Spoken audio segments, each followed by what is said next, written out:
Hi, welcome. Enjoy the content, subscribe, and turn on notifications. Brian Holloway never thought a cancelled meeting would change his life forever. At 5:30 that Tuesday in October, he was driving down Bayshore Boulevard in Tampa when he got the email, meeting postponed to Thursday due to client scheduling conflict. 12 years as a civil engineer specializing in urban infrastructure had taught Brian to appreciate the unexpected hours that popped up. He decided to use the extra time to grab Thai food from his favorite restaurant, right near the community sports complex. He was 41, with brown hair streaked with gray at the temples, thin-framed glasses, and the slightly hunched posture of someone who spent too many hours bent over blueprints.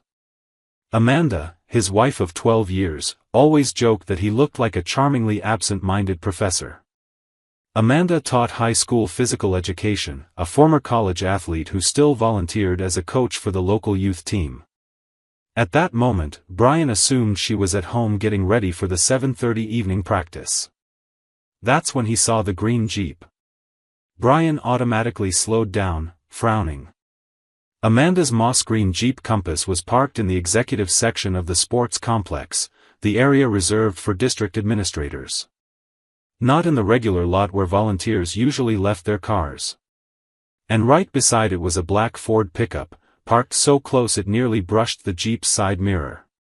Something clenched in Brian's stomach. He checked his watch. 5:43 p.m. practices didn't start until 7:30. Why would she get there almost 2 hours early? And why in the admin area? He recognized that black pickup. He was sure he'd seen it in photos Amanda had shown him from school events. Without thinking much, Brian pulled into the public parking lot and picked a spot far away, with a clear view of the executive section. He turned off the engine and sat there, feeling ridiculous.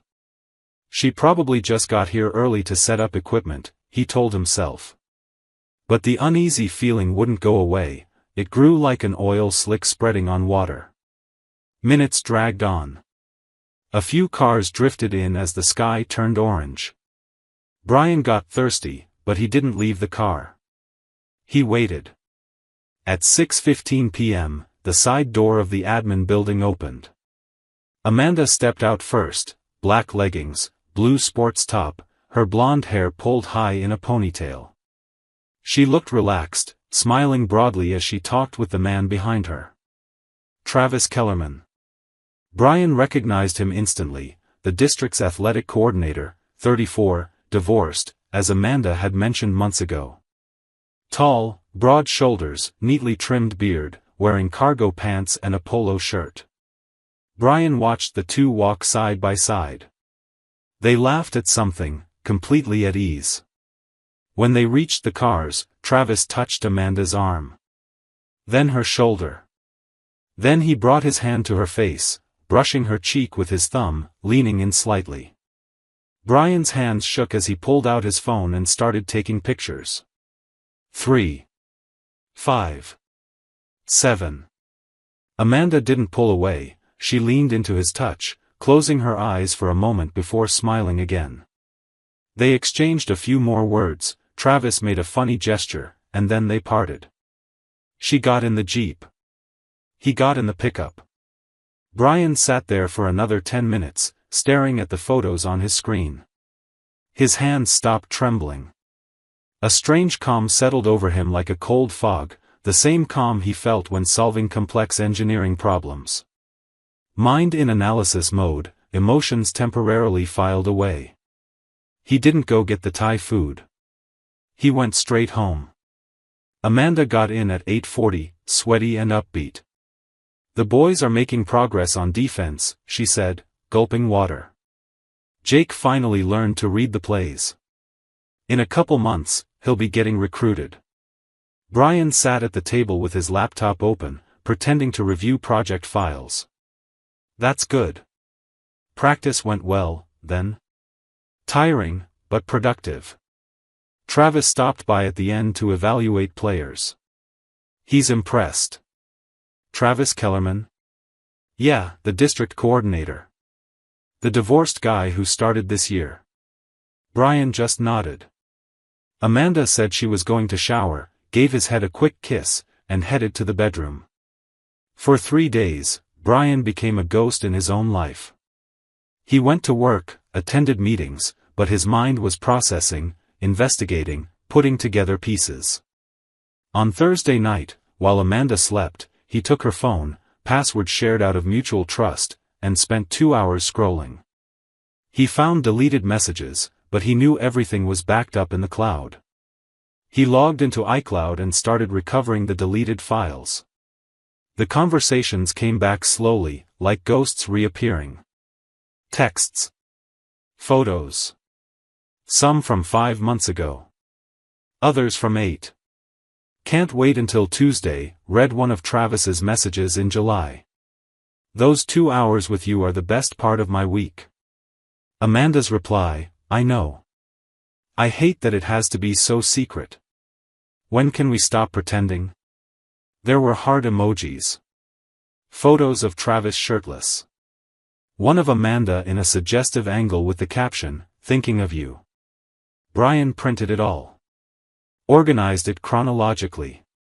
Made a physical folder with clear plastic sleeves, each page dated and categorized. Meticulous work. Document engineering.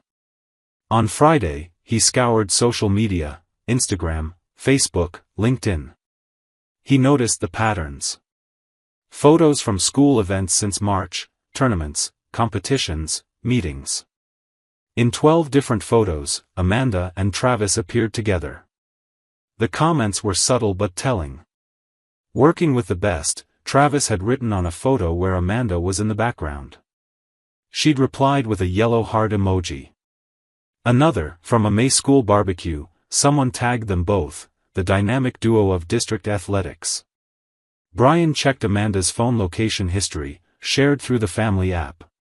The data showed a clear pattern. Tuesdays and Thursdays, Amanda arrived at the complex between 5:30 and 6 p.m., stayed until 7:15, and only then moved to the field area until 9 p.m. More than an hour, twice a week, in a location that had nothing to do with practices.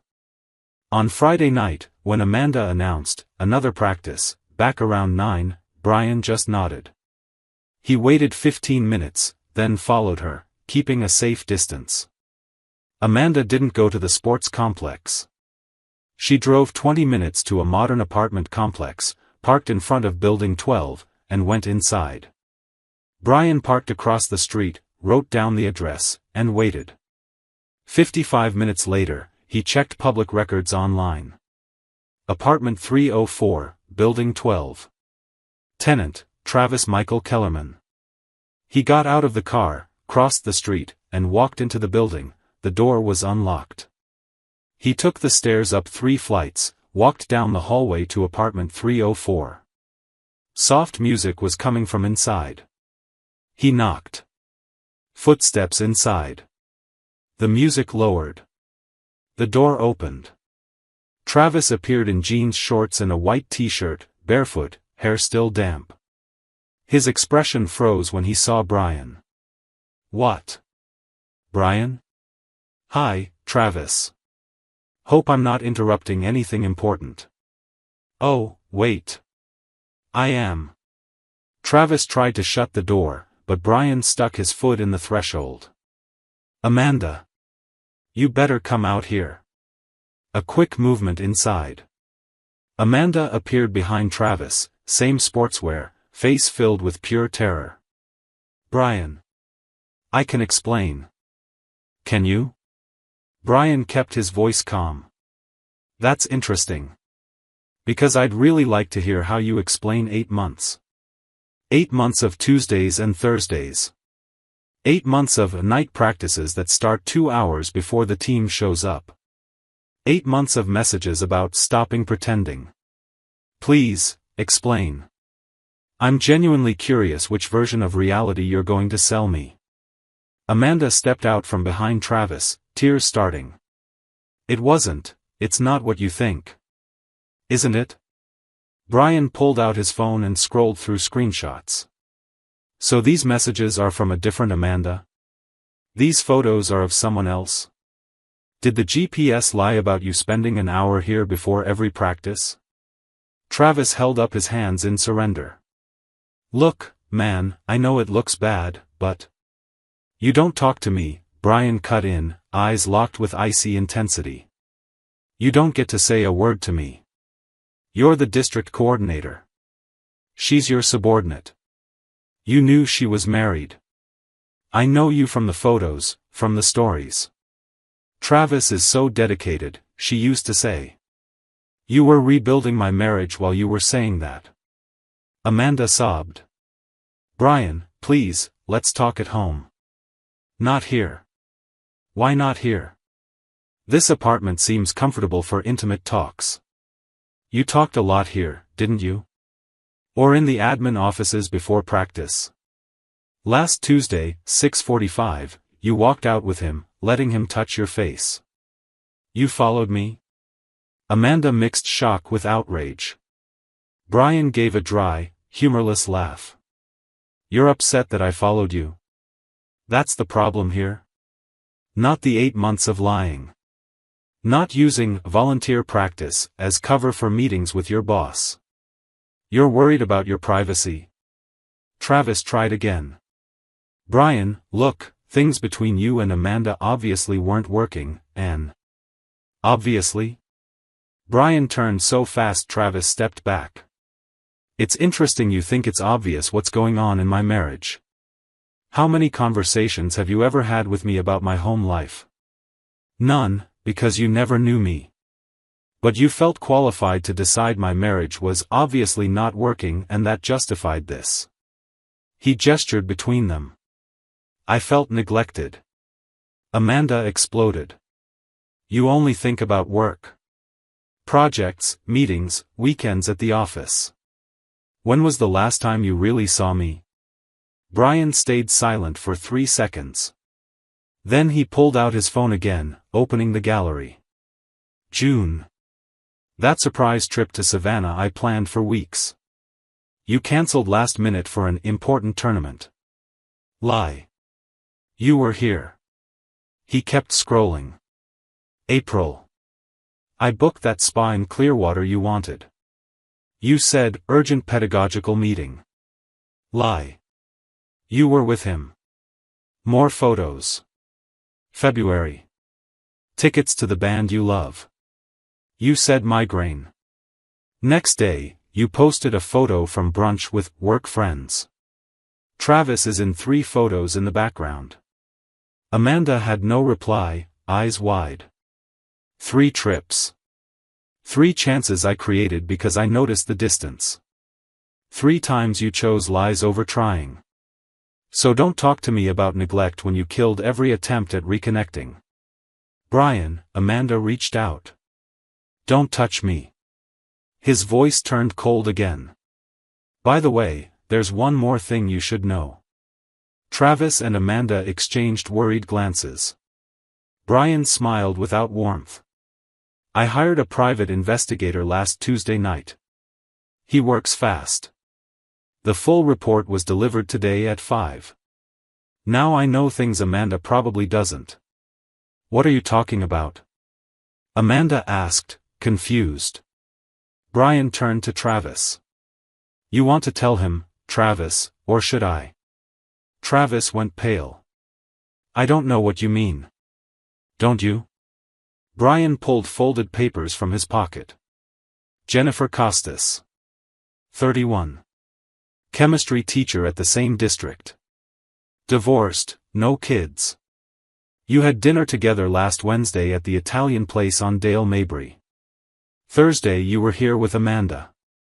Friday you took Jennifer to the movies. Last Sunday, you spent the afternoon at her apartment.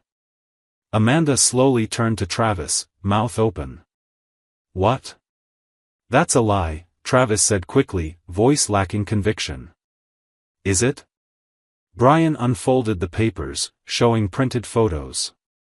These are all from last week. The investigator is competent. He tracked phone, credit cards, took pictures. Want me to keep going? Amanda took the papers, flipping through with trembling fingers. Tears of despair turned into something else as she saw the images, Travis with another woman. Laughing. kissing at the door of a different apartment.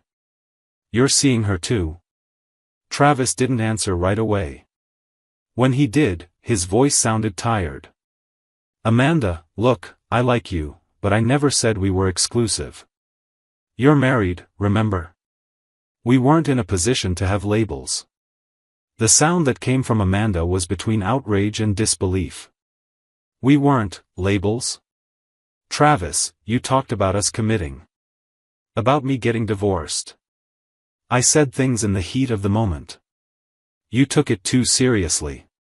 You're fun, but Jennifer and I are talking about something serious. She's single, no complications. You get it. Brian watched Amanda collapse. For a moment, he felt a pang, not of pity. Maybe recognition, seeing someone he once loved discover she'd been used the same way she'd used someone else.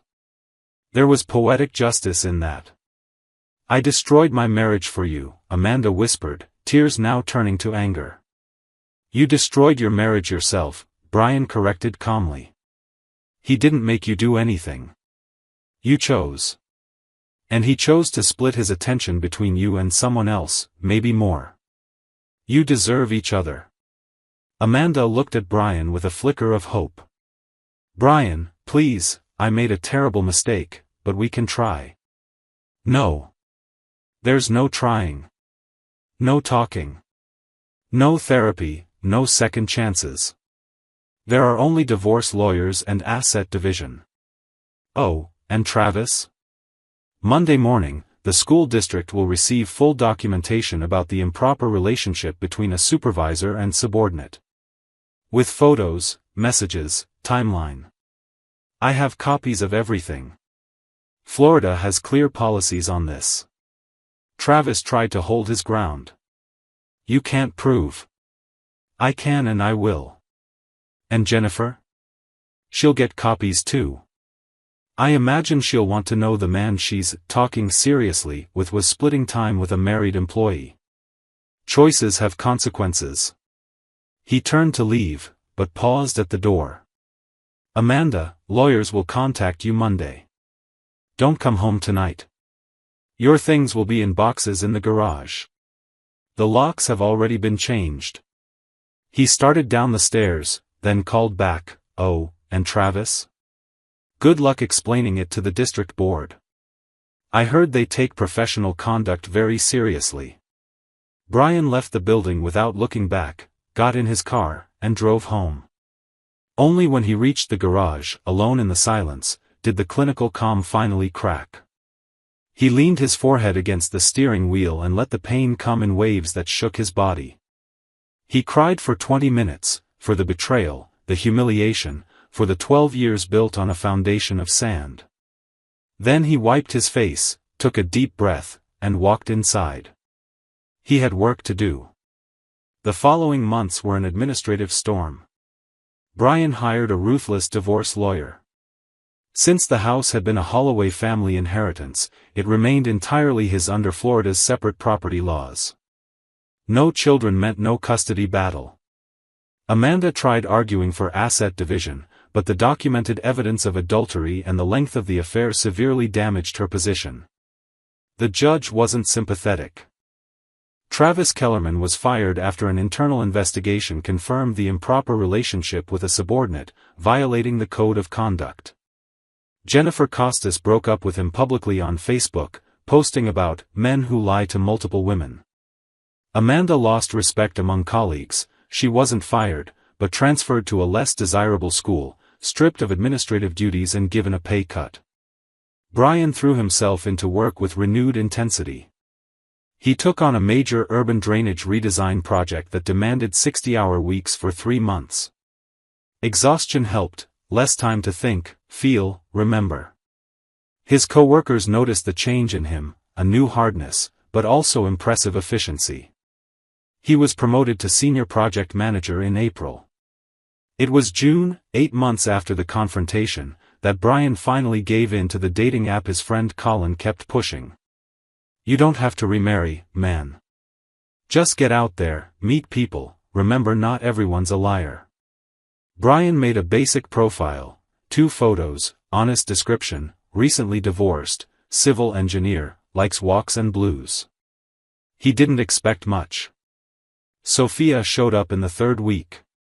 An architect, 36, divorced for 2 years, no kids, a genuine smile in every photo. They messaged for 5 days before meeting for coffee. Coffee turned to dinner. Dinner turned to a walk along Bayshore at sunset. Brian was cautious, almost uncomfortably careful, but Sophia was patient. You don't have to tell me details now. Everyone has stories. The important thing is being here now, present. 18 months after that night, Brian was starting to feel whole again. Not fully healed, scars like that didn't vanish, but functional, capable of real laughter, trusting in small doses, imagining a future that wasn't empty. It was a Saturday afternoon in March. Brian and Sophia went to watch the local youth team's game. Brian still anonymously donated to the program because he believed in the kids, no matter what had happened. They bought popcorn and sodas, found seats in the bleachers under the gentle spring sun. The game was lively. It was Sophia who noticed first. Isn't that woman down there? Do you know her? Brian followed her gaze. On the ground level, near the scoring table, was a blonde woman with a high ponytail, wearing a discreet administrative outfit, black slacks, white blouse, badge around her neck. She was organizing papers on a clipboard, clearly working as an event support secretary. It was Amanda. Brian watched her for a moment, noticing details. She looked tired, older despite only 18 months having passed. Lines around her eyes more pronounced. The vibrant energy she once had was gone. She moved through tasks with mechanical efficiency. Alone. No Travis, no group of co-workers. Just her, the clipboard, and basic responsibilities. I knew her, Brian answered after a moment. A long time ago. Sophia was perceptive. She looked between Brian and the woman below, and something in his expression revealed the connection. Ah, she said softly, understanding without needing an explanation. Amanda looked up at that moment, sweeping her gaze across the bleachers. Her eyes met Brian's. She froze. For 3 seconds, they held eye contact across the distance, the weight of 12 years of marriage, 8 months of betrayal, and 18 months of consequences passing between them in heavy silence. Brian didn't look away, but he didn't change his expression either. He just watched, neutral, almost indifferent. Then Sophia gently touched his arm, bringing him back. The boys are playing well, she commented. Brian turned to the game, leaving Amanda in the periphery. He wrapped an arm around Sophia's shoulders, pulling her close as they watched the defender intercept a pass and start an impressive run. The bleachers erupted in applause. Want to get dinner after? Sophia asked, smiling. I'd love to, Brian replied, and realized he meant it. He wasn't forcing joy or pretending interest. He was genuinely present, connected to this woman who chose to know him in his post-trauma version and decided to stay. When the game ended 40 minutes later, they descended the bleachers toward the parking lot.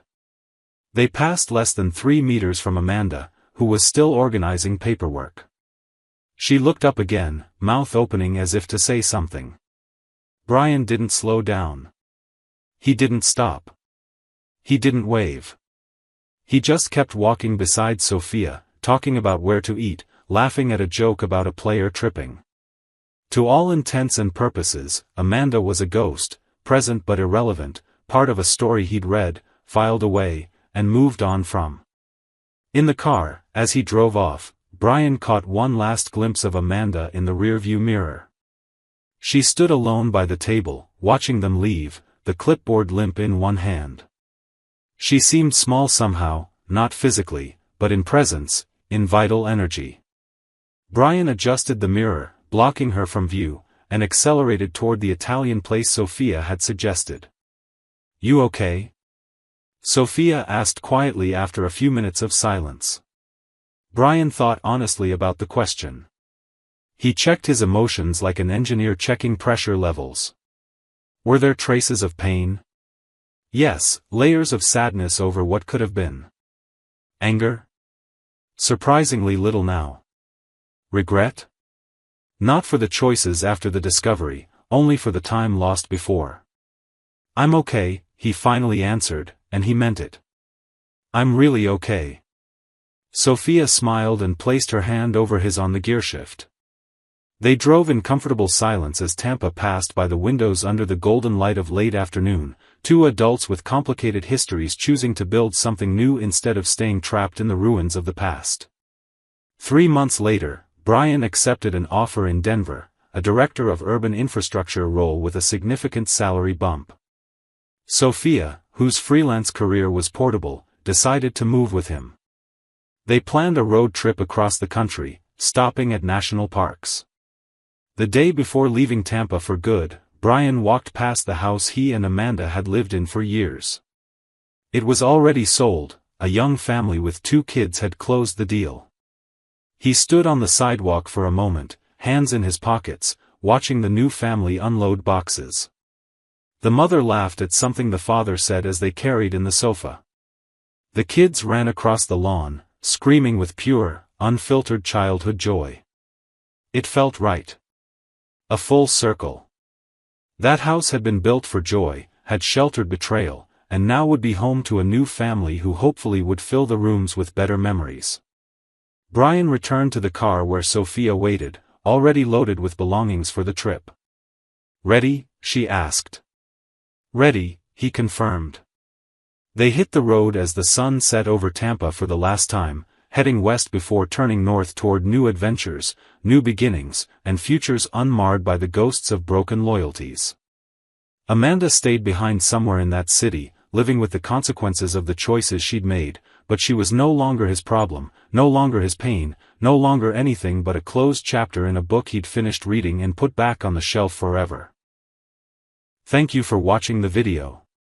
If you enjoyed it, don't forget to subscribe to the channel and turn on notifications so you won't miss any updates. See you next time.